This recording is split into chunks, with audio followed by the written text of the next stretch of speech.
to touch base on the CAGED system. Take a look at this chord chart. Now you might be saying, wait, all those chords look like different inversions of the C chord. Yeah! And you'd be right. These open chord shapes are a great way of learning to navigate the fretboard. They form the basis of chords, scale shapes, and arpeggios, covering the whole fretboard. This opens up lots of opportunities for being creative musically. Using this method, you can learn where the different root notes are across the fretboard, which in turn will solidify your knowledge of intervals. You could try imagining each chord shape and naming the intervals within the shape. Refer to the graph if you get stuck. Today we will focus on major chord variations. If you need to learn how to play these as open chords, you can watch my previous videos on basic major chords and basic minor chords, and come back to this later.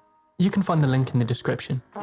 This chart is going to help us learn all the C chords that we can play on the guitar. Here we have the open C chord as our first shape. Later, you could move this shape anywhere on the 5th string and practice in a different key. Just remember, you would still need to use the CAGED system. So no matter which root note you choose for your C shape, your next shape will be A, and your previous shape would be D. You could even start from a different shape, G for example, with E being your next shape, and A being your previous. The important thing to remember is that the root note will always be the same. For the A shape, we move up the fretboard using the C root note to form the basis of our A shape. A good way to remember this is if you're on your A string, you can always use your C or A shape. A string, A shape. This is also a good opportunity to notice where all of your intervals are for each shape. It will be extremely useful later. Now we can move to our next available C note on our fretboard, which is on the G string. G string, G shape. This shape is often played with a capo, with the root note on the 6th string. Or you could borrow half of the A shape to form a different inversion of the C chord. Take a look at this graph that shows you different inversions. Notice how each inversion borrows half of the shape from the CAGED system. The next root is on the E string. E string, E shape. The next available C note, you guessed it, D string, D shape. I would recommend practicing these shapes by playing them in order to a metronome and gradually speeding up the pace. Here's an example that you can play along with.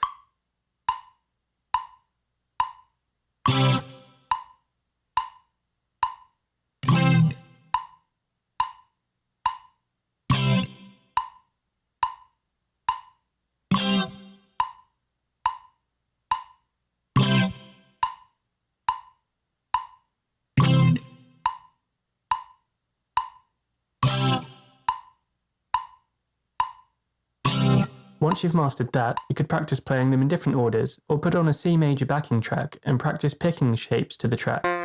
Every shape variation has a scale and arpeggio option to go with it. This can open up endless possibilities for navigating the fretboard, but that is a topic for another video.